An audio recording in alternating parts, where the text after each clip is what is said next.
back with another episode of Basketball Culture. I'm your host, Ebony. It's your boy, Tyler. Today we got a guest over Zoom from the States. If you want to quickly introduce yourself real quick. Hello, everyone. My name is Chris Flegler from the States. As they just said, I'm right now currently an assistant basketball coach at St. Joseph's University in Philadelphia, and I'm excited to be here. Great to have you on. Yes, sir.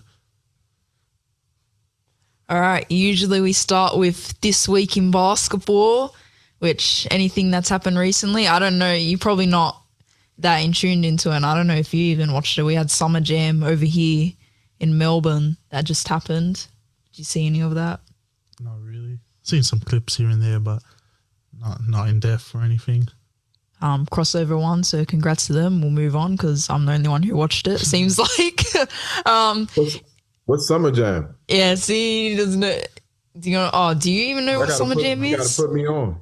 I don't really know what it is. It's like this festival, tournament, street ball comp that happens once a year, February time, where there's hip hop and they get artists to come with Australian artists to come perform, and yeah, it's like a celebration of basketball culture and street ball and stuff like that. So they have teams I know there's people from Japan who come down and play, and other Asian countries as well, and they go around Australia to get all the best teams. So they have a comp in Sydney, finding the best Sydney team, and one in Perth, just everywhere. And then whatever team wins that competition goes to Summer Jam, and they compete there.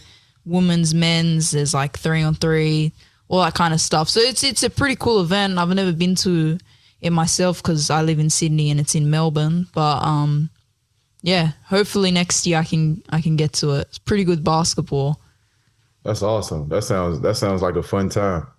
Yeah, it looked fun. I was watching the live stream. I was like, damn, I wish I was there, but it is what it is. NBA. I mean, speaking of festival type of stuff, we had All-Star Weekend pretty recently. Oh, yeah, we did. Yeah, I feel like it was all right. The dunk contest was kind of terrible. The dunk contest kind of gets worse and worse every year, but the All-Star game, the competitiveness was a little bit higher. Some of the games are pretty good. The final was a blowout though, but it's a step in the right direction, I think. Yeah. What do you guys think of instead of the skills, it was shooting stars or something like that? Did you see that? What, the teams? The 3 teams? Yeah, and they shot from different spots or something like that. Better than skills or worse? It all depends. In my opinion, it just depends on the competitors. If they're doing the skills properly, they're actually trying to beat each other, it's good. But when they're just that one, I feel like they were actually trying to win because they had one throwback player kind of. They were getting I know the Knicks, they had Allen Houston maybe, they were getting throwback players, and they had 2 current players and stuff like that. So they were actually trying to beat each other. But I think it was a step in the right direction. Yeah, I like the dunk contest, how my boy won. That's my team. You wouldn't know, but Miami Heat. I'm wearing the tracksuit pants. Yeah, that's my team. So my guy won. I'm happy about that. Interesting. Did you end up catching any of the games of the All-Star Weekend, and what were your thoughts on it if you did? Yeah, I did get a chance to catch the game and caught the highlights of the dunk contest and the skills competition and the 3-point. And Tyler, I agree with you. It's all based on whoever the competitors are, right? That's my thing about the dunk contest. I'm like, man, can we get Anthony Edwards? Yeah, man. Some of these amazing athletes that are superstars to be a part of the dunk contest, how it was back in the day when Jordan and Dominique Wilkins and all of those, Vince Carter, Kobe Bryant, all of these guys who were the best players in the game, being a part of the dunk contest. I think it would take that to a whole nother level. Was really excited about Dame Lillard winning the 3rd 3-point contest in a row. No, that was 2. I'm sorry, 2. So he has to go back for 3, right? Yeah, I think so. Yeah. Yeah. So that was good. And then the setup for the All-Star game, man, I really liked it because it made it competitive. So it was enjoyable to watch. like the world compete against, the OGs, and then the OGs compete against the new kids. And then, I mean, I think it was just par for the course for the new kids to like blow out the old heads in that type of setting when you had to like sit down and wait a couple games. But yeah, all in all, it was a really fun All-Star game. So I'm excited about how they consistently try to just change the format to make it enjoyable for fans to watch. Yeah, I agree. A lot of people, even me, I was skeptical of like the three different teams. I'm like, all right, bro. But then it was surprisingly good. So especially I think of people like Ant and Wemby and stuff like that. Like Wemby, you can see he really wants to win that stuff. And then even Ant, I've seen a couple of his like interviews and stuff. He's like, well, he set the tone. So obviously I had to come as well. So those are the new generation. We need them to have that mentality, like the old players, and really bring that fire back. So I'm glad to see it's coming through. For sure. Anything else, NBA wise, or I mean, March Madness is about to come out in March. Not yet. You guys ready for that? yeah, it's gonna be fire. It always is. Got a team already that you're hoping wins, or you're just gonna watch it play out? Well, yeah, for me, I'm hoping that the St. Joe's Hawks wins. I have I'm a little biased right now. I got Yeah, of course. But yeah, it's about to get crazy. I mean, the season as a whole has been crazy, but you know how March is for college basketball. It gets crazy. It's an exciting time. And yeah, go Hawks. Yes, sir. When I watch, I don't necessarily go for any teams because I don't really follow throughout the whole season, but I'll definitely be tuning into those games now. I have a team to finally root for, so hey, I'll be watching. Yes, sir. How are you guys going right now in your conference? We're doing pretty well right now. We're tied for third place in our league. We're in the Atlantic 10, which is a very competitive league. We have a big game coming up this week. We play against George Mason, who we're tied for third place with. They actually ended our season last year, put us out of the conference tournament. So yeah, it's a lot at stake, and we'll be ready to go. Oh, I like that. That's a good game. We got to put that on the TV. Yeah, if we can find a stream, hopefully. Get that revenge game. For sure. Moving on to, we got some rapid fire questions. Yes, just some quick questions. Nothing too serious. Just get your opinion on some stuff. So first one I got: would you rather, as a coach, have a player that's an elite specialist, so that maybe elite 3-point shooter, but they can't really do much else, or kind of a jack of all trades, but he's just average at everything? I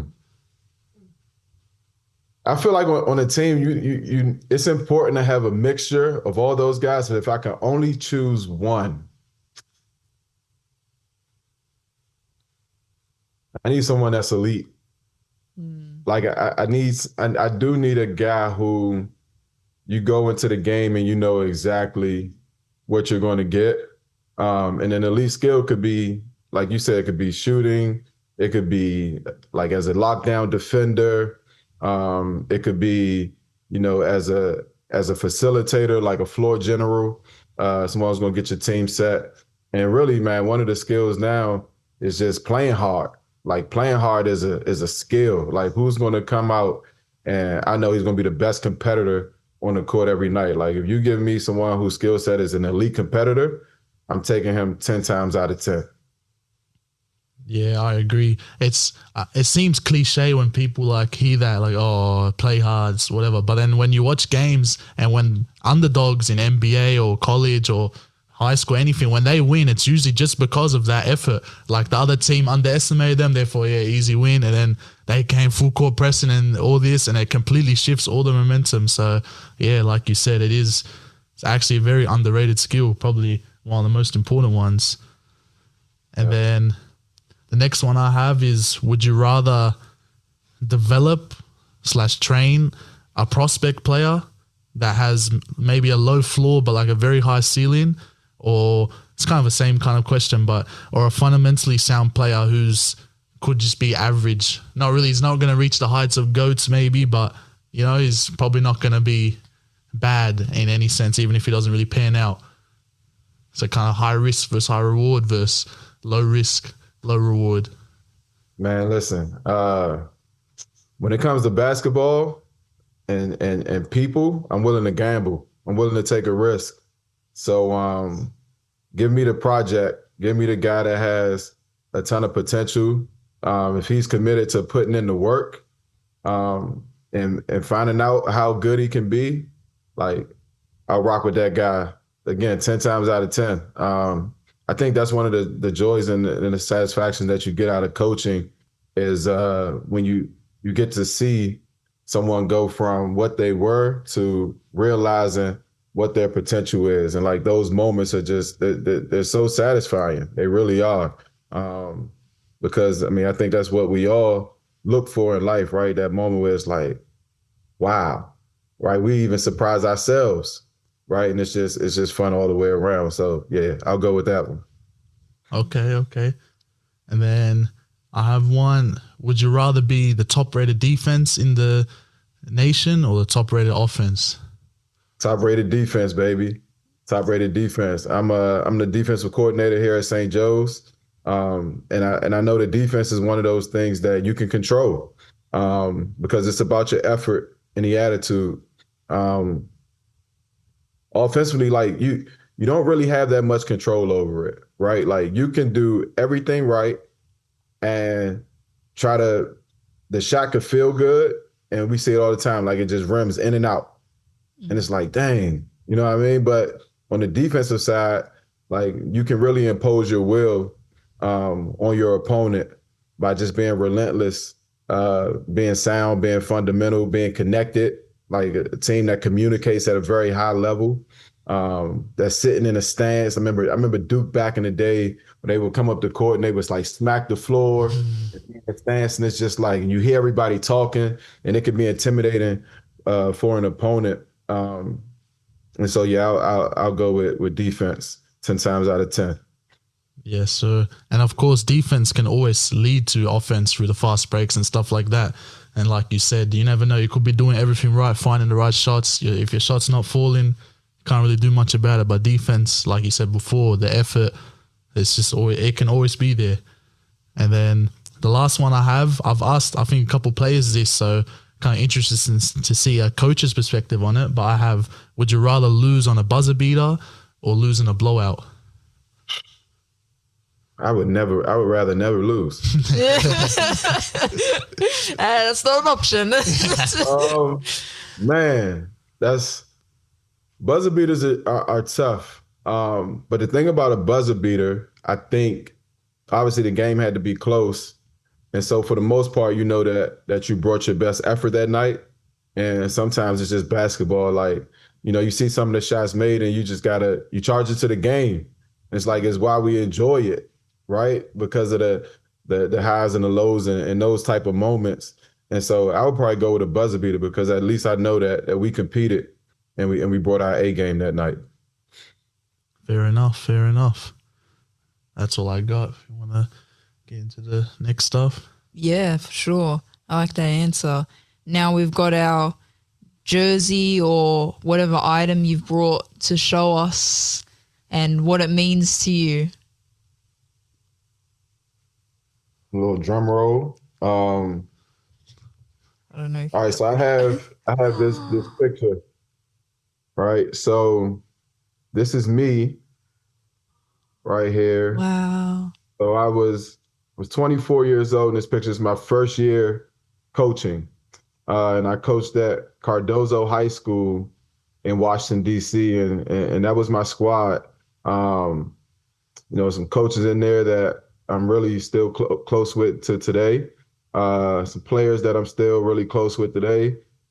These guys represent a lot for me. But the main thing that they represent is like this was where I really found my passion and my purpose. Now I didn't grow up thinking that I would be a coach, but these guys, like they did so much for me as far as just like helping me to see how much impact I can have through the game of basketball, and I just never put it down after that. So here we are, 15 years later, and I'm sorry, wow, 16 years later, and I'm still at it, still at it. Wow, I love that. Yeah, definitely seems like a sentimental piece. Like a lot of people who have been on multiple teams obviously have different experience each team, but that first team is always going to have a special place. So I'm glad you shared that with us. Yeah, thank you for sharing. For sure. Beautiful. And now, as if any repeat viewers would know, we usually ask a guest how you would define basketball culture. Mm. No wrong answers. For sure. No, it's kind of like what you guys were explaining with Summer Jam, right? It's just this mix of really the way I grew up on it is like hip hop and street ball. Like we all grew up on the playgrounds, just kind of playing where it was just so much fun. And I think that's the culture of it. It's a game that brings people together from all walks of life. It's a game that allows you to express yourself to the highest extent possible. Like I see basketball as art, and it's an expression. And it's international, it's global, right? Like we were talking about with the All-Star game. So it's just something. It's a big melting pot for artists to come in and express themselves.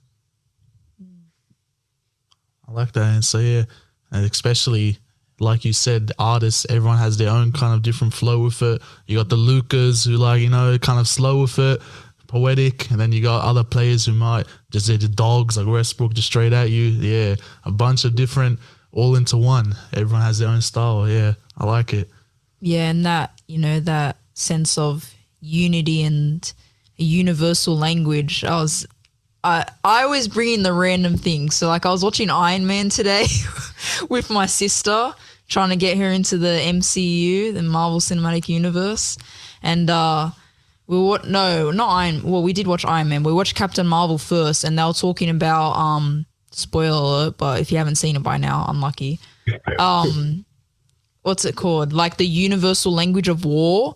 And because I'm so like in love with basketball, I was thinking, oh yeah, that's kind of like basketball. Like basketball also has like a universal language, like wherever you go, if you play basketball, everyone understands that language.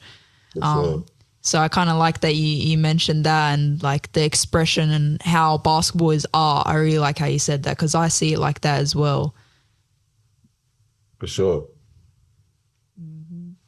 Moving on to our questions. I know that you said when you were showing your photo, you talked about how that high school is where you started.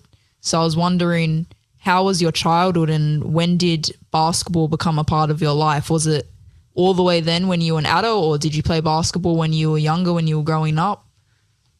Yeah, I played for sure. I played growing up. Basketball for me, it was always an outlet. It was a safe space. It was a space for me to escape, to express myself. It was a place where you can truly just really be yourself. Good, bad, or indifferent it's crazy because like so many of the skills that I use today were being formed way back then, like as a coach. Because so when you go to the court, you go to the park, and you would have to pick your team, right? And it's like you waiting for next, and it's like I got my five, but you out there like scouting and evaluating, like who are the people that's going to be able to be on your team so that you can win, so that you don't have to go and sit and wait 5 games to get back on the court, which how it was when I was growing up. And so even then, like you're training yourself how to judge and evaluate how to put pieces together for a winning team. And so like I started out at a very, very young age with just like not even knowing that that's what I was doing then and what I would be doing in the future. But yeah, I started playing basketball probably when I was about 5 or 6 years old, just coming from a big family and a ton of cousins. We all would just like go outside and just play and just have fun until the street lights came on. Yep. Love that. Yes, sir. Then I'm sure, like a lot of other people, when you play like as young, you had dreams of going professional NBA. Was that something you kind of looked up to going into, or did you just really use it as an outlet and just for fun? Yeah, for me, I never really had dreams of going to the NBA. Football was actually my first love. And so I had dreams of playing in the NFL. Um, but then basketball really grew on me as I got older because it's kind of hard to find a pickup football game. Yeah. But basketball was always there year round. So where I'm from, Prince George's County in the DMV, we had a place called Run and Shoot. Run and Shoot was a 24-hour gym that had 10 full courts. And Damn. yo, it was a playground like for basketball. It's crazy. And so during the time that I was coming up in high school, I mean, you think about some of the people that are from the DMV that would be in this court. Like, you guys ready? Kevin Durant, Michael Beasley, Jeff Green, Roy Hibbert, Delonte West, Ty Lawson, Nolan Smith, like, and the list goes, it goes on and on and on. Like, it was just Michael Sweetney, man. It's just so many great players. Baby Shaq, who played and won. Like, so many elite players all in this one space. And it would just be year round. And that's where I kind of crossed over and really, really fell in love with it. And then kind of just, went from there into a space where, like I showed you guys that picture, as I got older and got into coaching, and everything kind of just came full circle.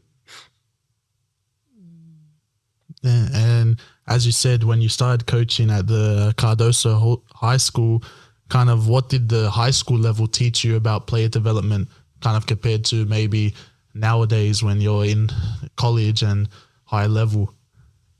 Yeah, it taught me that really about person development is where I really learned, like, that it's all about developing the person. Like, the better person that they could be, like the more clear their mind can be, the more you can help remove distraction from what's going on in the outside world, the better basketball player that they can be. It taught me how extremely important the fundamentals are of basketball. I mean, when I started at Cardozo, man, we lost, like, I want to say our first 10 games of that season. And it started out as like blowouts. I'm talking about, I remember a fall league game, we lost by 40 points to a team that called Potomac High School that had like Dante Cunningham, who played at Villanova, kid named Bobby Shannon, who was really good at the time. Like, they had some really, really good players. And I just remember, like, man, what did I get myself into? This is a whole another level of, like, losing. And it wasn't just losing the game. It was like we had like a losing mentality. And so that kind of started to get, we kind of started to undo that through just focusing on the fundamentals. Like, I didn't come from a coaching tree where, like, my grandfather coached and passed it on to my dad, and then my dad passed it on to me. Like, that wasn't my journey at all.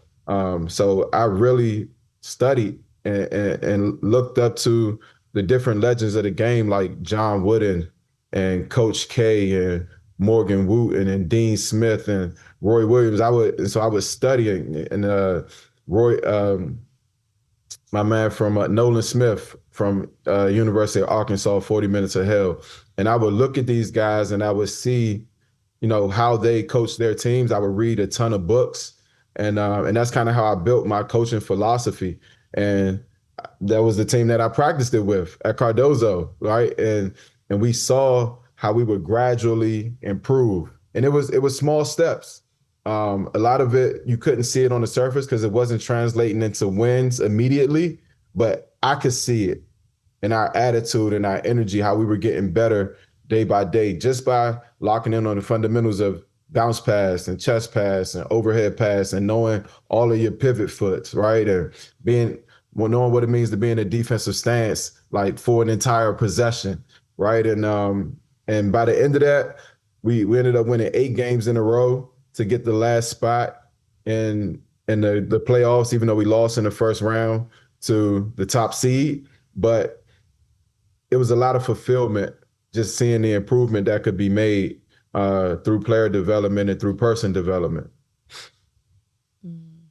I think like a lot of people don't realize how important fundamentals are these days. Like, you know, they see all the Kyries and the Stephs and all that, and they just want to go straight out to shooting threes. And it's like, mate, you gotta get your good form first, you know, start with your form shooting, you know, build your base up before you start stepping out. And like, that's what we try and teach kids nowadays, but they're just, I don't know, I feel like the kids these days are really impatient, what with their social media and everything's just handed to them. I was gonna say, as a coach, for you, when like you guys were losing at the start and like getting blown out as well, how did you fix your own mentality? Like I don't know how you are, but like for some coaches, they'll be like, damn, man, I want to leave. Like, I want to quit. So how did you like stick with it and be like, no, actually, I'm going to get better and like help these kids? Yeah. For me, one thing I'm not is a quitter. I've never been a quitter. Like, it's crazy. It's something that strangely doesn't even really cross my mind. And I just think that's, for me, that's just a gift from God. I don't know. It's just how I'm wired. But getting frustrated, how do I keep from like getting frustrated to the point of like spazzing out? Yeah. I don't know. I had to learn how to be patient. I knew that just something in me told me, and I didn't know what I was doing. Remember, it was my first time. But it was just something in me that said it was going to be a process, that it was going to be a process and that I was going to be 10 toes down in it. And I also knew that I was learning at the same time. So I think it was just a level of humility to know that I'm in the process of learning, and so are they.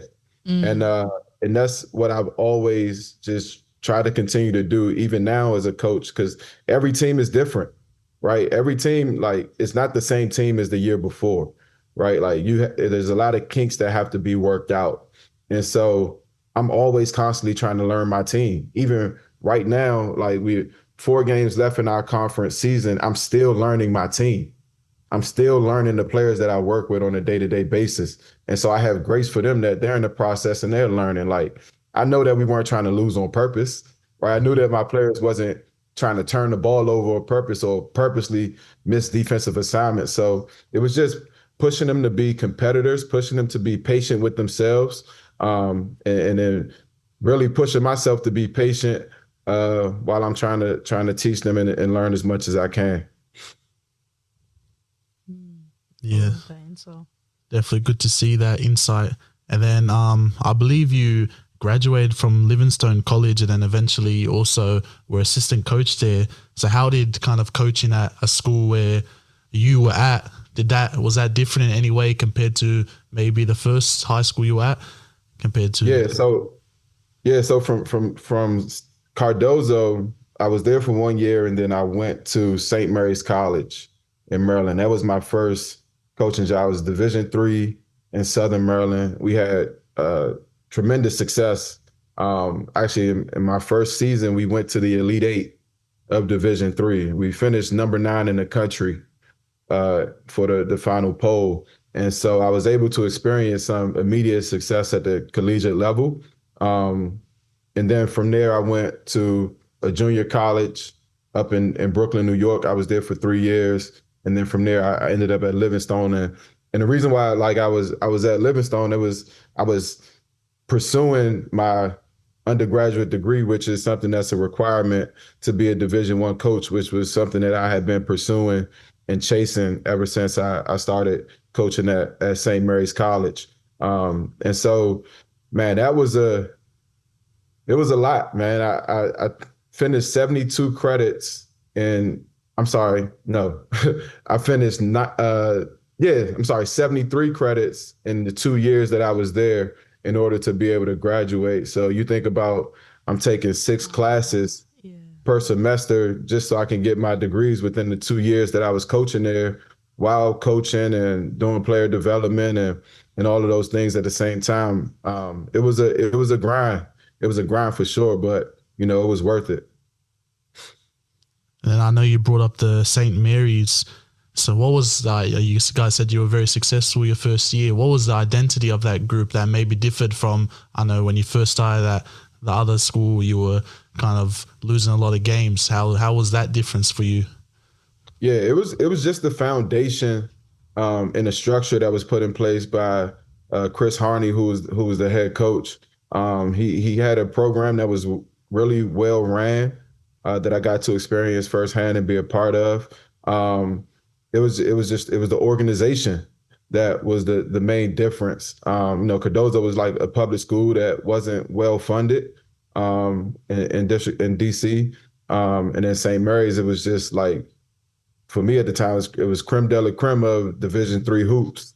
And the way that coach ran the program, it allowed us a chance to be successful. And they were building a track record of winning up until the point that when I got there, and then that year when I was there, we just took it to a whole nother level and got the furthest that the program had been, getting to the Elite Eight of the national tournament. Love that.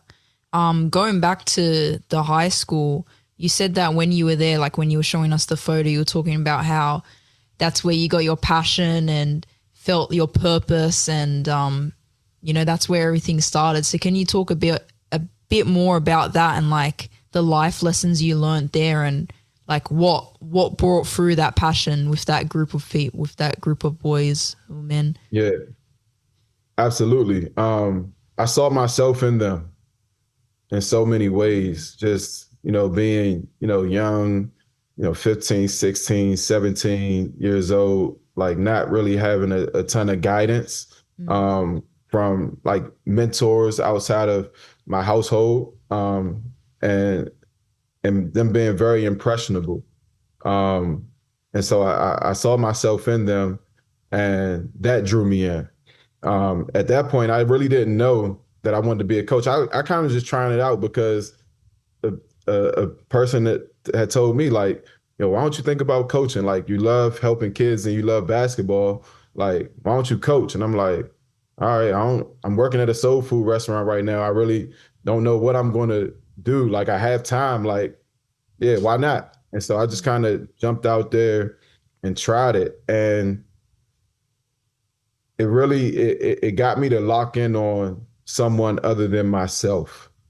Like, it taught me how to be selfless, how to serve, how to put someone else before me, how to prioritize someone else's dream and their path and what's going on in their life, and to be there for them while I'm 24 years old trying to figure out myself. And so I learned, like, it's, the less that it's about you, the better it is for you. Like, that literally something that shined through in my life. Like, it no longer became about me. Like, I stopped, going out partying, late at night, because I would stay up and read my books and try to put together my practice plan for the next day. Right. So it literally taught me, like, how to sacrifice, fun for, a greater good. And so seeing, like, the young men who were on that team that were on the verge of, like, failing out of school and not graduating, but then, like, finding, some safety and identity in this team that we had, because they were learning so much. Like, we would watch documentaries together. I would bring poems in and expose them to that, and they would read it, and you could just see them starting to just, their eyes would light up because they were learning. At the end of every practice, I would ask them, "What did you learn today?" And starting out, they would kind of look around at each other because, not want to be judged by their peers. But, by the time the season ended, like, we couldn't get out of practice because everybody was just wanting to what they learned. And so, fostering that type of environment, like, it produced great purpose in me. And that's why, like, I'm stuck.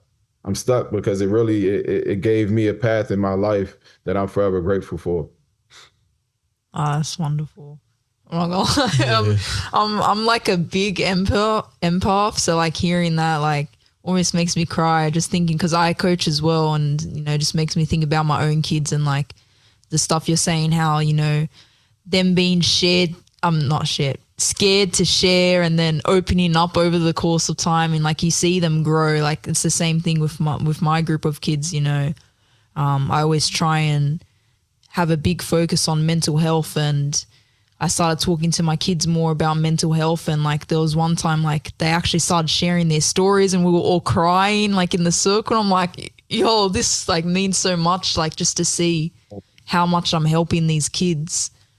And like, yeah, everything you said, like it's bigger than me.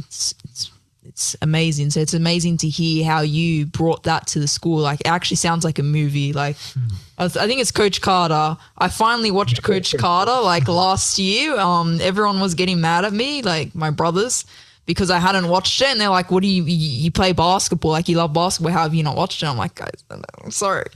But yeah, how he like, was Coach Carter, right? When he had, and they all were there learn. Yeah, they're like, you bringing in the poems, and I was thinking of that. I was like, that's amazing. That's beautiful.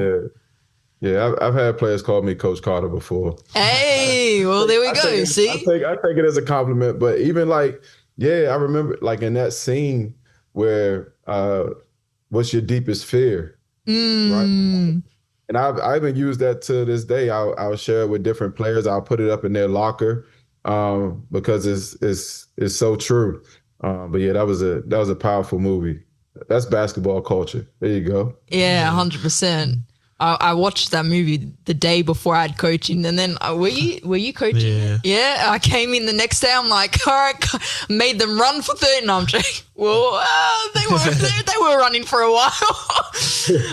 But yeah, it was good. I think it's definitely like the togetherness and like the culture of the teams. It's definitely, if you've never experienced it yourself as either a player or a coach or a parent maybe or something, you can never truly understand it, because like you said, if a team's on a losing streak, everyone's kind of, the energy's always down, everyone's in a slump. But then when you guys really don't think of yourself as like a basketball team, but as a family, and like, you guys are asking, how are you outside basketball? How you been?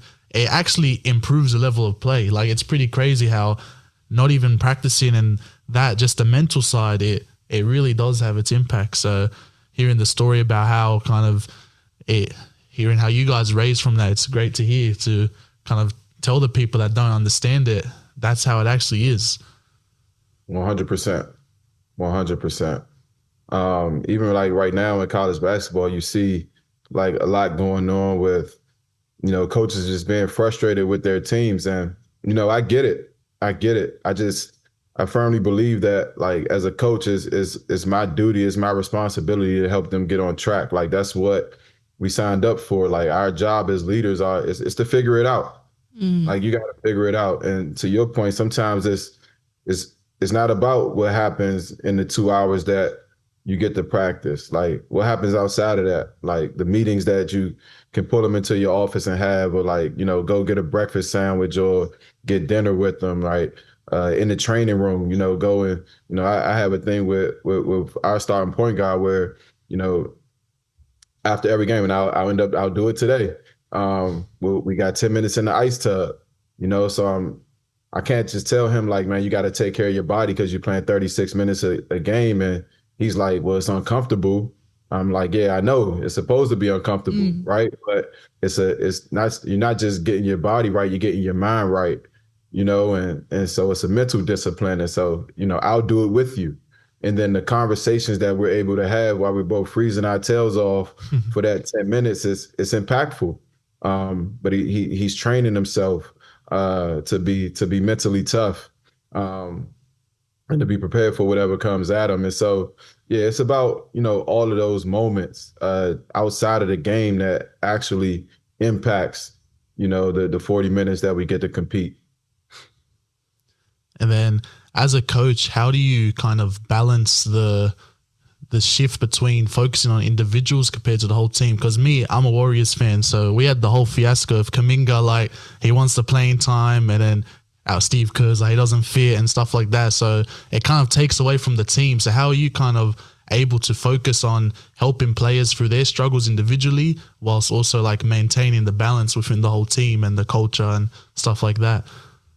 Yeah, I think it's just you got to meet people where they are, right? I can't be naive to just tell a player like it's not about you. Like in a sense, it is about them. This is their career. Like they want to do well, and I get that. But at the same time, what I can encourage them to do is to not just focus on yourself. Like I'm going to focus on you, so you don't have to focus on you, right? And like, and I'm going to encourage your teammates to not focus on themselves so they can focus on you. Like that's the power of a team. Like we're all concerned about each other. So I mean, a lot of times, like I'll take guys 2-by-2 instead of it just being 1-on-1. Like my strategy sometimes is like I'll get my senior point guard with my redshirt freshman point guard and like learn from him, talk to him. Like you've been through a tough time. Like share that with him. Let him know that this isn't going to last. This is not always going to be a situation. He's not always only going to play 10 to 12 minutes a game. Like one day he's going to have a bigger role. But will he be ready for that and be able to lead the next freshman coming in? And so it's just about offering perspective. And then I think when you do that, you build a cohesive unit that is able to be there for one another. Yeah, I can definitely agree with that and see that. I know that you're very religious, right? Yes, I have a strong faith, very strong faith. How were you strong in your faith growing up, or did you find that as you were older? Like, how did that come into your life? Yeah, I think it's like everything, like it kind of just grows, as you experience things in life. For me, like I was raised to like go to church. My mom would take us almost basically every Sunday, as far as I can remember. But a lot of that was almost like a chore, right? It's like Yeah. your mom dragging you and your sister to church, and you there, you listen, but you fall asleep. But just being in that space, um, it helped to lay a foundation for me. But then as I got older, it became something that was my own, and that I was truly grateful for having a foundation of, because in moments when I hit rock bottom, it wasn't really rock bottom because that was my foundation, and I could look to the Lord, I could look to God for guidance, and look to Him for strength, and wisdom in moments where I knew that I truly needed it. And with that faith, how did that, or if it does, I'm assuming it does, how does that infect your coaching and your basketball philosophies? It's everything through and through. There is no, like, who I am as a basketball coach. Like, it's all based on my faith. Earlier when we talked about like just being able to be patient, like that is a fruit of the spirit. Patience. Like I didn't give that to myself. It's literally a gift that I get through my faith in Jesus Christ. The joy that I have, like the love that I have for the guys that I coach, like it all comes through my faith. So it goes hand in hand. 100%. And then I know obviously you've coached at a lot of different places. I just kind of want to touch base on ASA college. Was that the JUCO level? I just kind of want to know what was the difference at the JUCO level kind of with players that may be looking for a second chance or stuff like that compared to some of the other places you coached at? Yeah, man, junior college was something like, and I played junior college basketball, so I'm a product of it. It's almost, it's crazy because what the Division I level is now, it's almost kind of similar to what junior college was, because now we have like the transfer portal, right? And so some of these guys that I'm coaching right now, this is my first year coaching them, and it's potentially could be the last year that I coach them because they can move on and go somewhere else. And so junior college is the same thing. Like you have a guy for 1 or 2 years and then you're rebuilding your roster all over again. So I'm very comfortable in like this space of college basketball, having to retool a roster. And um, I'm comfortable because it's everything that I do is it's immediate. It's right now. Like I'm trying to impact you today. Like if I have something to say to you and I see something that you need to work on, like I'm gonna say it today. Like I'm not gonna wait till tomorrow. And pretty frank, like we don't have the luxury of waiting until tomorrow. It has to get done now. So um, with junior college, like just having those guys come in and helping them to develop and then try to move on to like their next destination. It was a really, really unique experience because it taught you how to be immediate as a coach. Like you don't have 4 years, right? Like it has to get done in 1 or 2. Um, and then also like for junior college is really where I gain like for me, like the confidence that like, man, I think I'm really talented at like coaching basketball, right? Like I think we all have those moments where we have to be able to go back and say like, oh, I can do this, right? Like, and you just gain that confidence. And that was a space for me because I had just like the total freedom to just coach. It kind of took me back to like my high school experience where, the head coach gave me so much responsibility to go out and do it. And we were able to have great success. And it just kind of helped me in my maturation and my confidence as a coach to be able to, know that I can do it at a high level. So it was a great experience. And then, in your opinion, what do you think separates the players who come for the JUCO then are able to kind of go D1 or other ventures? Their level of commitment, it really is. It's like to not get distracted by comparing yourself to other people and their journeys, that you start to not put your all into yours. I always say like comparison is the thief of joy, right? If we're always looking at somebody and comparing like our path to theirs or compare our path to their Instagram highlights, and you know what I mean? Like we can get lost in the sauce, man, and not really lock in on what we're supposed to be doing. So it's really just like their level of commitment and focus to, being where their feet are in that moment is one of the main differences. And then also it's just like it's opportunity, right? It's like, having great coaches that's going to pour into you. I don't take it for granted that everybody gets that because they don't, So as coaches, we have to do better. But having coaches that's going to pour their all into you, make phone calls for you, get people out to see you, and do what needs to be done to push you to the next level. I think it all works together. And I saw that in our notes that you also do scouting as well as coaching. So what's your process with like looking at international players and like overseas players? Like how do you choose them? Like what do you see in them that makes you want them on your team?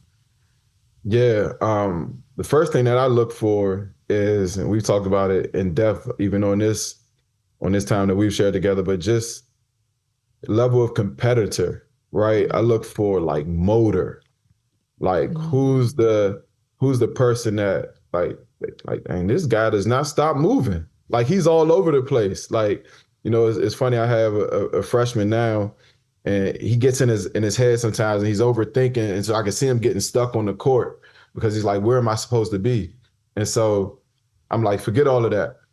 Be everywhere. Just be everywhere. Like you're just a great athlete. Like you can't get stuck in your mind. So now I ask him like, Kev, where you supposed to be? And he's like, everywhere, coach. Exactly. Like just be everywhere. But yeah, that's what I look for. I look for motor. I look for someone who's a great teammate. The beautiful thing about basketball is that it reveals your character. It really does. Like the game and the competition, it reveals. Like if you're insecure, like it'll reveal it, right? If you're impatient, if you're selfish, like the game will reveal it.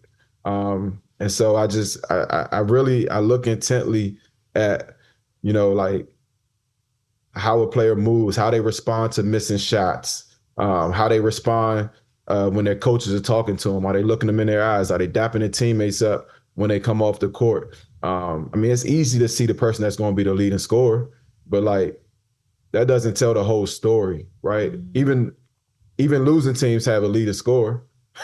Somebody got to lead the scorer, right?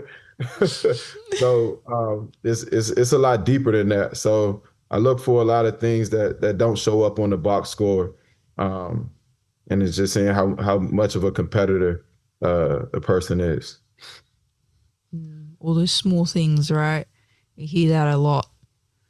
And then how big do you think the difference between kind of skill and obviously you mentioned the modem and the mentality, stuff like that, compared to maybe the fit is for your team plays a part into how you recruit players?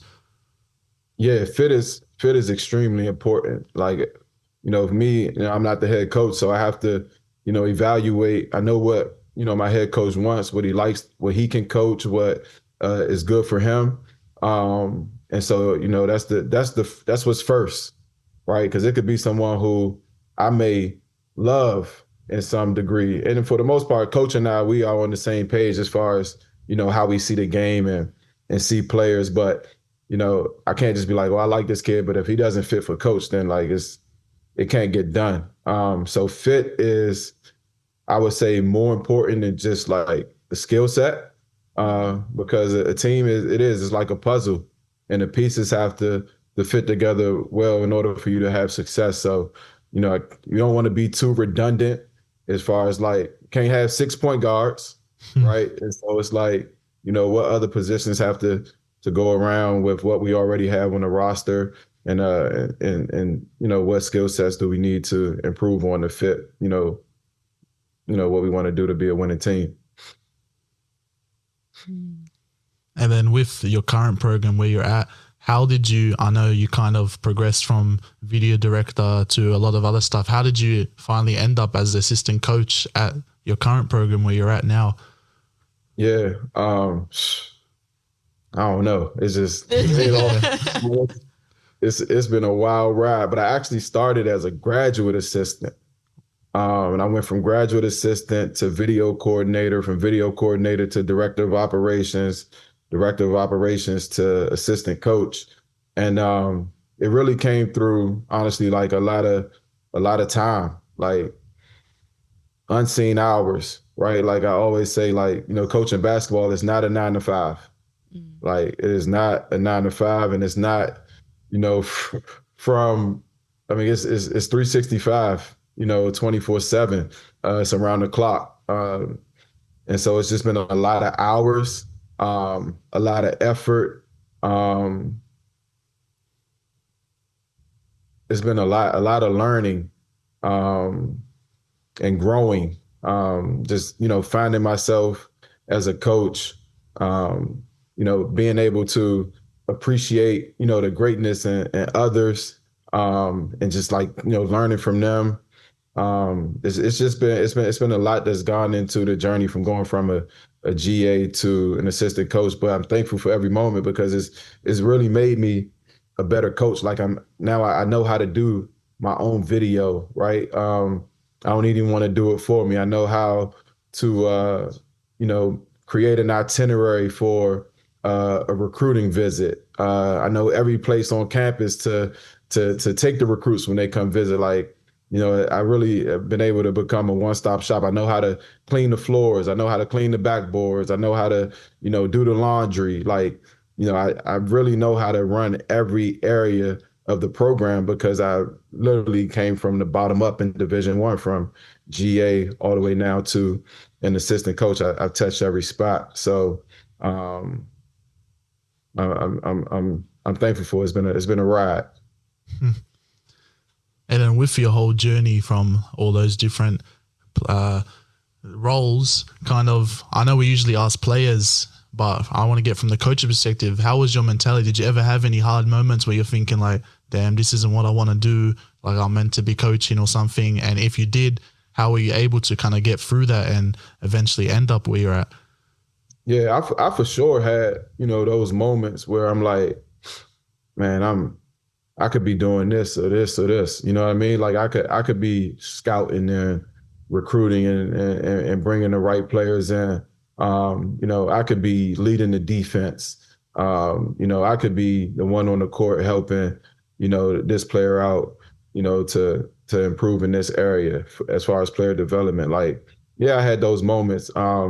And then it just goes back to Cardozo, really, right? Like Chris, just be patient. Like, your time is going to come. Like, keep learning everything that you have to learn so that when you get there, you'll be ready. Like, it's going to come. But so it's just like it was being hopeful.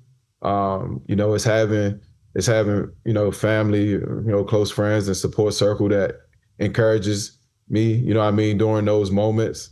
To just stick with it. But yeah, it's those moments definitely come, but you just remind yourself that it's a process that you have to go through. Like, reminding myself that I'm not on my own timetable. So this is where faith comes in. Like, it's God's timing, and He knows what I'm ready for. And when I'm ready for it, like He'll give it to me. Like, it's nothing worse than getting something prematurely and then you fumble it because you weren't ready. So like, the things that I'm able to do now, I'm only able to do it because I went through a process. You know what I mean? I went through a process of maturing as a coach and learning what I needed to learn so that I could, effectively serve this program and these players, right now. 100%.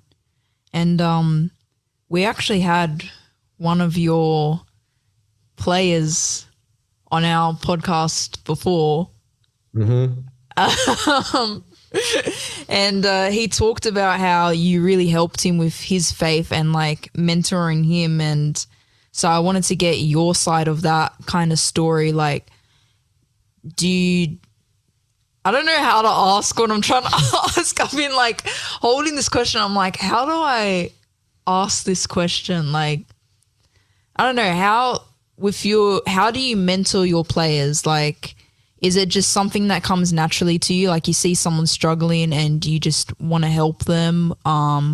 Or is it like, do they come to you and then you help them through that? Like, how does it work for you? Yeah, it goes both ways, right? Like, number one, it's a gift. I will acknowledge that I have a gift that God has blessed me with. And I've honed it over time because I take it serious, right? Um, Sometimes, a lot of times, like a player is just on my mind and they're on my heart, and I can see them when they're struggling, right? And I want to dive into that. Like, I'm available for that, right? I have an availability. I don't just move on to the next thing because, again, like it's not about me; it's about them. And I think when people know that you're available, they gravitate towards you, right? Because they know like they can come to you and kind of get help with what they sense they need. And so it goes both ways, but it's just about being available. And so in the case with Louis Bleachmore, who I'm very very fond of. Like Louis came to us from junior college, and he had to transition, but again, like I was probably the person that was most equipped to help him because like I had junior college experience as a player and as a coach, and then I had to transition to Division 1, and so I know what that transition is. And so, with Louis, it was just we had a conversation. I never forget. We were in our old practice gym, and we were just talking after a workout. And I told him, I said, "Man, God got you." I said, "Actually, I want you to write that on your shoe." And he wrote on his shoe. I saw the next practice and the next game, and it said, "God got me," right? And for him, I just told him, it's just a reminder that when you look down, whether you're in the game or you sitting on the bench because you didn't get in the game, like there's a lot of times we put our heads down, but when you put your head down, you see like God got me. It's a reminder. And so yeah, going back to your question, it's both like I'm available. So sometimes I go to them, and sometimes they come to me. And off that as well, is there ever a time where like when someone's coming to you with like their own struggles, when it gets you in like after that convo, maybe you go home and you're like affected by what they said, and if so, like how do you then deal with that to be like strong for them, but also deal with whatever you're going through at the same time? That's a great question. I think I've gotten better like over the years at like not wearing like other people's issues and giving them to God, really. So I think the best thing that I'm able to do for them, other than helping them out and talking to them and trying to be there for them, is to then pray for them. Because to know that like even in a moment when I'm not with them and I don't have the words to give them, God does. Like, they can. I want them to have a relationship with Him individually and personally the same way that I do. Like knowing that like He's my source. And so like He's available to be your source as well. And really what I'm giving you is what He gave me to give to you. Right. So like He's the ultimate source. So trying to like make that connection, right? To allow them to have a faith of their own. So it's just not like Coach Flegg isn't the savior. You know what I mean? Like I don't have all the answers, and so, but there is someone who does. I think that's the best way that I'm able to do it. I like that. I think that's the problem with me is like I have this I've been telling a few people like I feel like I have a bit of a hero complex where like I try and be the hero to too many people and take on too many of their struggles, and then it starts weighing me down. And it's like even with my dad, who's rest in peace, has passed away, I think about like, and he passed away when I was a kid. Sometimes I think about like, oh, I should have been there for him. Bro, how? You were 9 years old. How are you going to be there for an adult?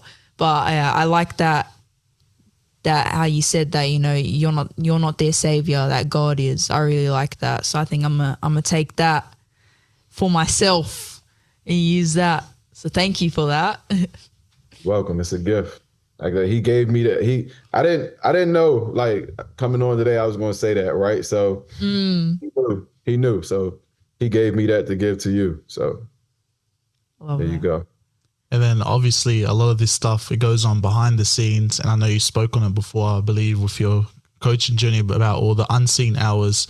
So what's I want to know something the fans might not know about what goes on behind the scenes and how you guys prepare for even just one game.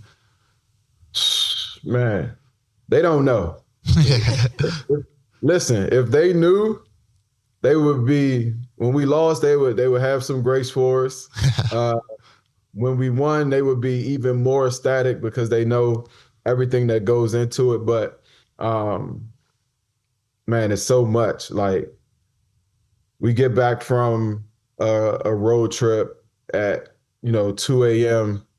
and then like our guys have to be in class, the next morning at 9 a.m. Right?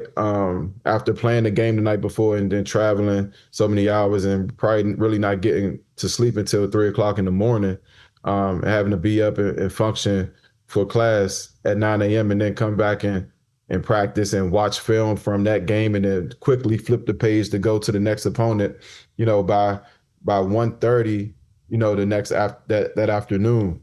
And so it's so much that goes into it from a player's perspective. Like these guys really, really work hard and go through a lot, in order to be able to get to the court and compete to win. And from a coaching standpoint, it's just so many hours of film and studying. Like right now in my space where I'm sitting, like I have like our last game that we just played on Saturday, like that box score in notes, because I'm doing the film to prepare to show our team the areas that we were good and the areas that we still need to improve in.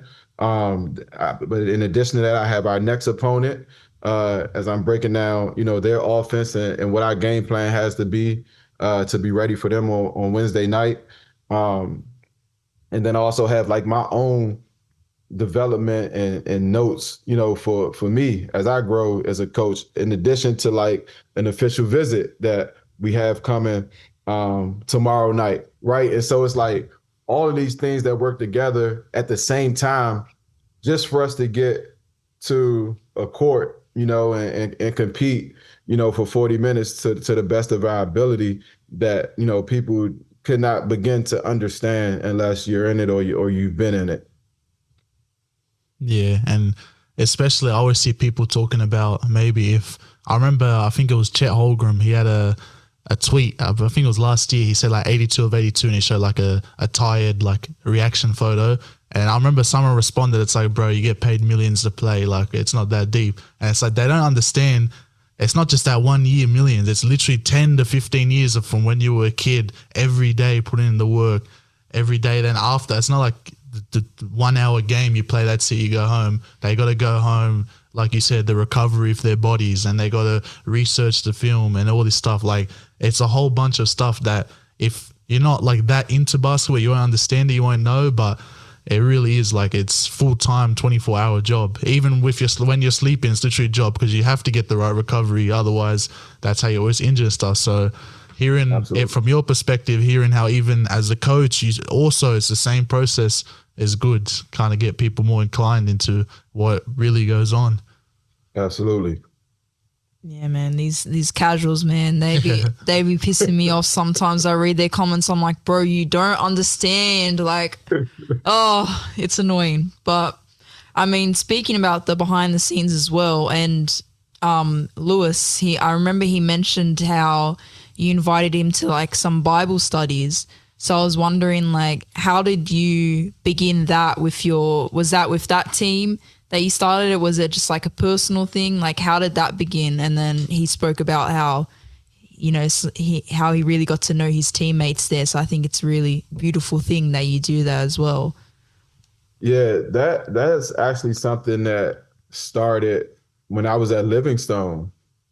So, going back to, 2015, 2016, 2017, like during those times, I would do that with my players, and then it's just something that just kind of carried through. And so it's always, for the most part, it's been, a person on the team or two that, have a faith base, and, those conversations would get sparked. And then that would lead to, hey man, I'm studying this scripture, or I'm reading this devotional, and, you share it, through text messages. Then the text message becomes like I said earlier, like, 2 by 2, getting 2 guys at a time, and turns into 2 guys, and then 2 into 4. And then, it just kind of happens organically that way. And so, yeah, I with that team, it was probably about 5 or 6 of us that would get together.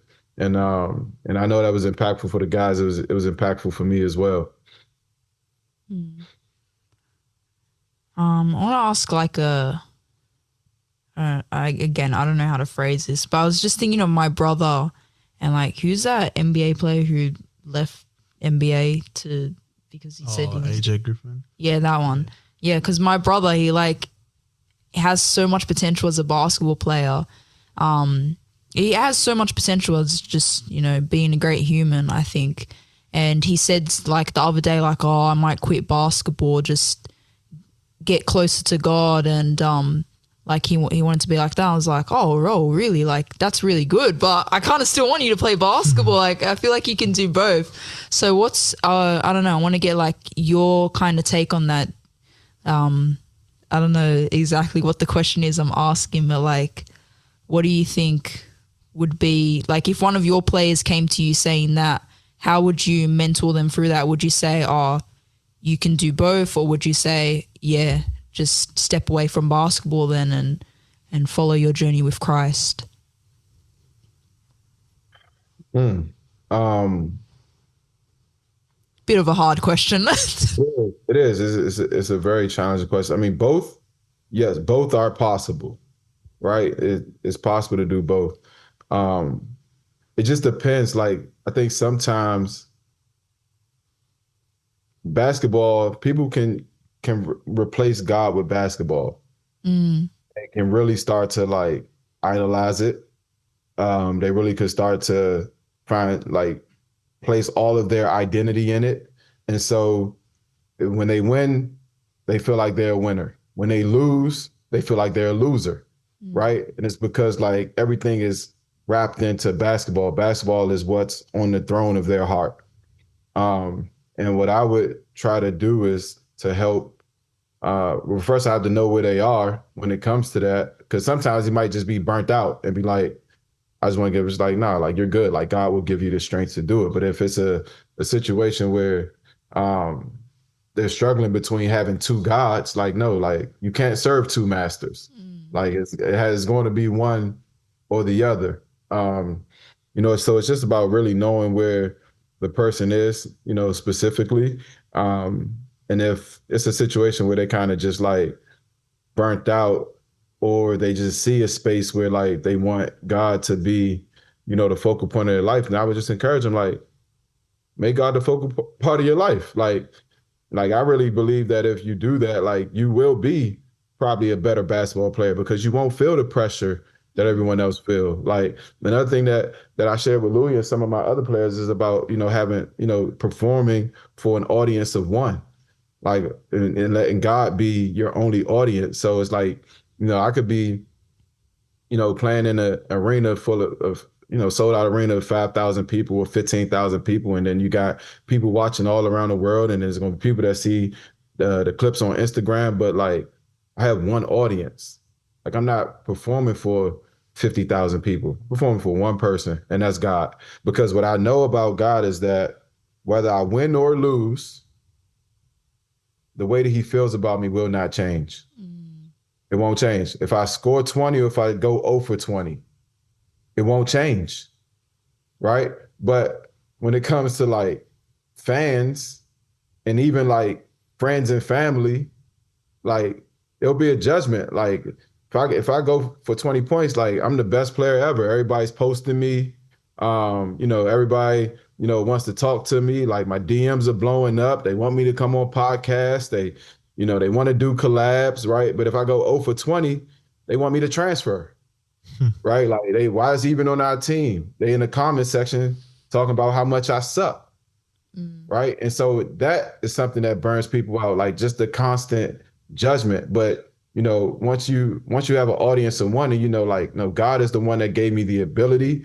He's the one that put me in a position to have this opportunity. He's the one that I compete and I perform for. Then there's no pressure. There's no pressure. And it's easier said than done, but that can be done, like based on, having a foundation of faith, and I've seen players that do that and they just get an overwhelming sense of peace because they know that no matter what, God got me. I'm good. I'm good. And I've seen like guys really like take hold to that and perform at levels that they wouldn't have imagined performing at. And it works. It works. Like I would, man, give God a try. Like really like give him a try. Like it works. And that goes for a basketball player, a tennis player, a coach, a parent, a teacher, a business person. Like he's for everybody, like any walk of life. Like he works. It's definitely inspiring to hear that, especially I've never really kind of thought of it in that way, of the audience of one. It's definitely nice to see from that perspective, especially nowadays with, obviously I don't necessarily experience it, but NBA players probably all the social media have one bad game, the millions of tweets, probably DMs, everything, bro, you're trash, trade you. But yeah, if, like you said, if you just can't block out all that noise and just look towards God, yeah, it's definitely inspiring. And then kind of also speaking on the God got me and the future, kind of what's the kind of like future vision for the Hawks program and for you personally? Obviously, I assume you guys are trying to make a deep run in this upcoming tournament, but kind of beyond that, is there any plans looking to off season and stuff like that? Yeah, for sure. I mean, for the Hawks, man, it's about having a great film session and practice today so that we can perform at a high level on Wednesday night, and then, try to just turn that into, finishing the season the best way that we can. Like no one expected us to be tied for third place in the conference. Like with everything that we've been through this season internally as a program, like we lost, a player to the NBA draft who was the 31st pick by the Phoenix Suns. We lost the all-time leading scorer who's in the G League right now, and we lost our starting point guard was a first-team All-League player to University of Oklahoma.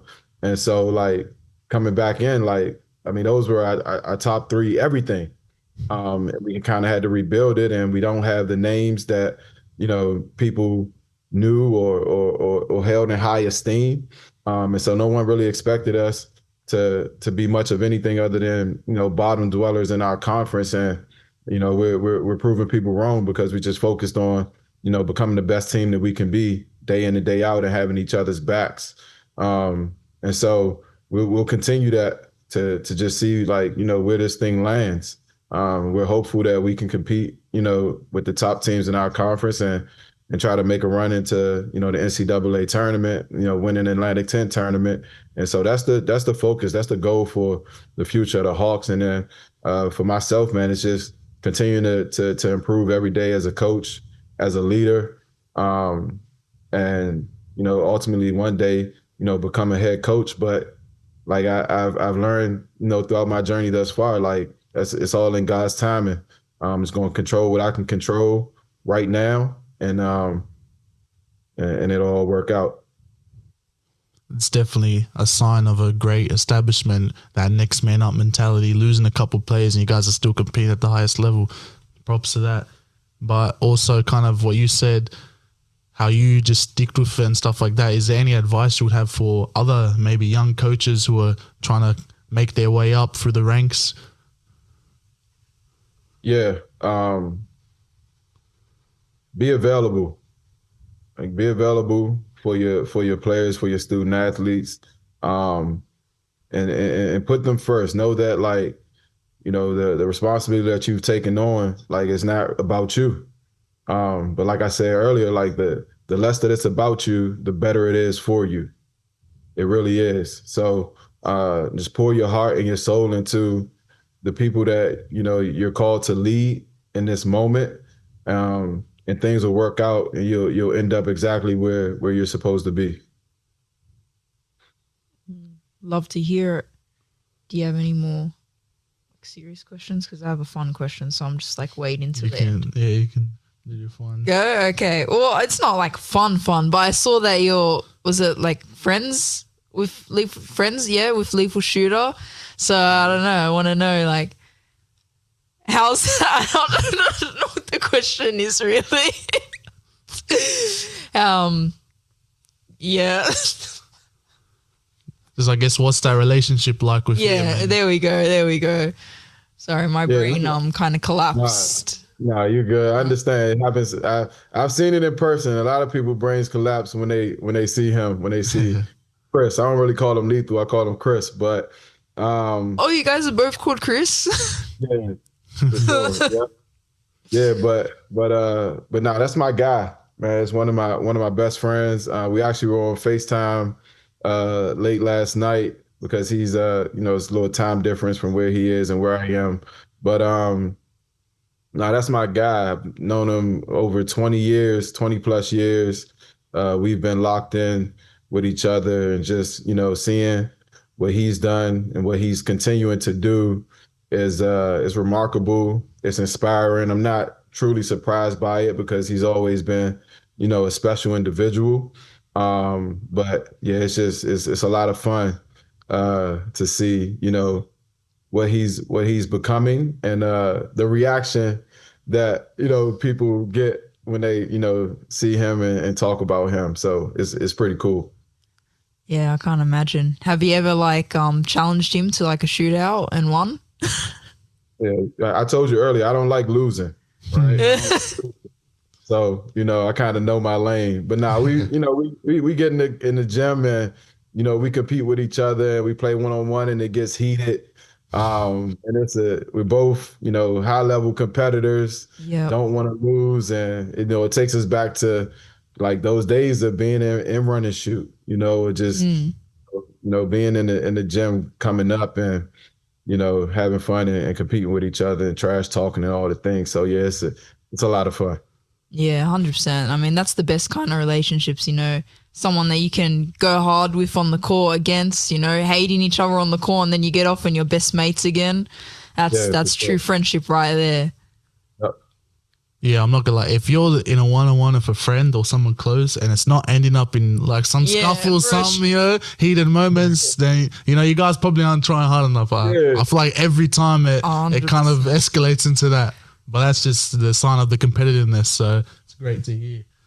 And then I kind of got another fun one I like to ask a lot of the guests. If you had to build a starting five, a team to verse anyone else's starting five, which five are you picking? Say that again one more time, please. If you had to create a starting five, any players from history, which five are you picking to go beat any other team? All right. Kobe, Jordan,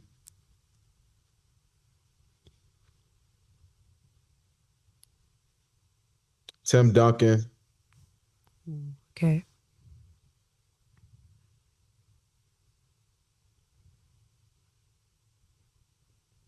let's go with Wemby, Ooh, okay. and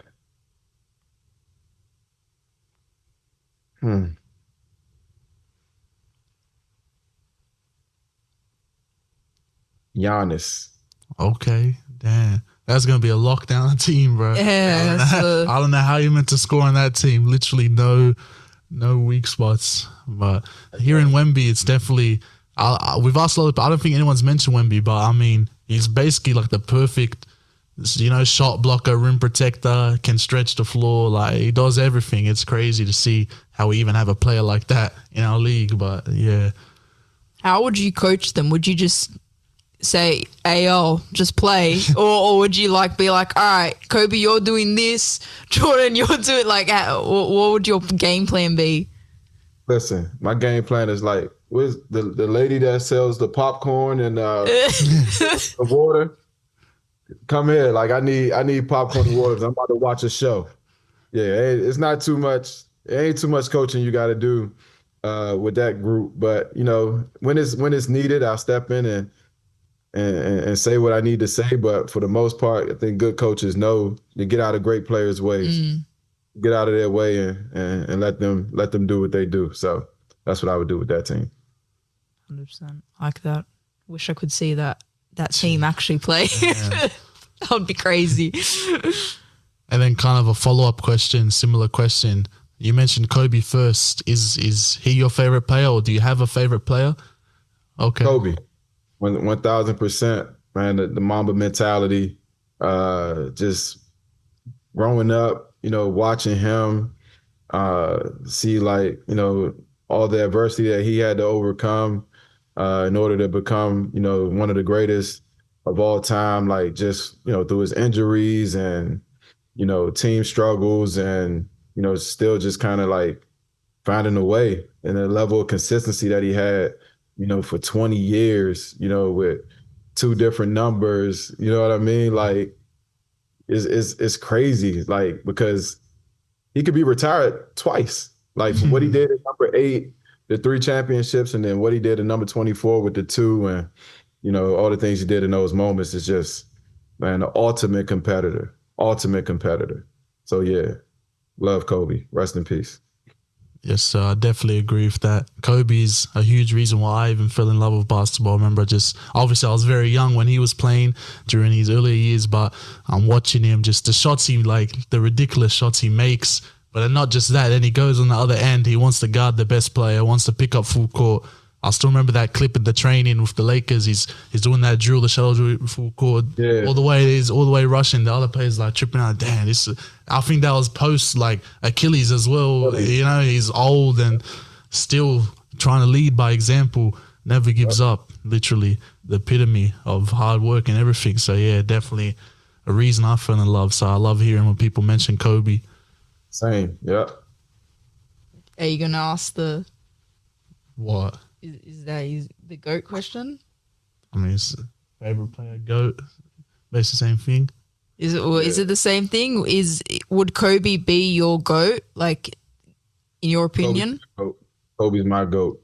Okay. Yep. Kobe's my GOAT. I like that. I always, for me, when that question has been asked, like, oh, who's the GOAT of basketball? In my head, it's always been between Jordan and Kobe.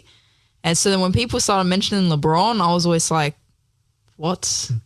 LeBron's like third in my head. No offense, but I mean, is what it is, I guess. But I like when people mention Kobe, I'm like, all right, I can accept that because I would say Jordan. But when people say LeBron, no offense, LeBron, please, if you see this, he's not going to see this. But if he does say, please don't hate me. I'll be like, no, it's not LeBron, no. But yeah, I can accept Kobe though. Yeah, and I can accept Jordan. I like that. See, the thing is, the funniest thing or the craziest thing, it low-key gets me annoyed sometimes, and I'm like, oh, I don't really care anymore. But like, the good players, the coaches, the people that know basketball, previous NBA players, they always have Kobe in the top 3, top 5 up there. Oh. Then on YouTube or whatever, the casuals that he's around 12 volts. It's like 12. What? It's crazy. It's like I actually get annoyed because it's like, what are you? And then I realize like, bro, who cares? It's a random on the internet. Like, who cares? But it's crazy how people can have different perspectives. But I mean, I guess it's opinion, but some people have their wrong opinions. But anyways, I think it's hard with the GOAT because especially for the different eras and stuff, like if you're just going based off numbers, Wilt, it has to be the GOAT averaging 50, but obviously back then the competition is less. So it kind of, you got to take each player in their era and respectively this and that. But I feel like Kobe, put him in any era, he will dominate because he has the mentality to do all that stuff. But yeah, sure. Glad to see nowadays as well. Wemby, if he continues being healthy, hopefully plays 10, 15 years, he's eventually, I'm sure, going to be in that convo, already doing amazing stuff. So you can only hope to see it. But yeah, that guy's a straight alien, man. They built him in China or something. I don't know. Or France. Was he from France? Yeah. He was made in a lab. I don't know, man. Any more? Nah, that's it. That's all I've got. All right, before we wrap it up, just want to thank you for coming on, sharing your story, sharing your insight. And if there's anything you want to shout out, any Instagram, maybe your team's page, your personal page, anything like that, feel free. Or where everyone can stream your game coming up against the rival team, revenge game. Revenge tour. We play at 7:00 this Wednesday, Eastern Standard Time, on ESPN Plus. But my Instagram handle is Coach Fleg. And so that's where you can find me. And then SJU Hawks is the Instagram handle for our program, and that's where you can find us. But I really do appreciate, being able to share some time and speak with you all this morning. It's been a lot of fun. So thanks for having me. Thank you so much for coming on. We really appreciate you took the time out of your day to come on. Especially if you're talking about how busy it is being a coach and all the stuff you got to do to prepare. So thank you so much for coming on and sharing with us everything that you shared today. For sure. No, it was my pleasure. Yep, I'm definitely about to get back to this prep so that we can be ready to go today. Yes, sir. All right, for those of you who's watching, make sure you check him out. Make sure you like, comment, subscribe, share with your friends, and check out their next game and check out their journey. Let's go.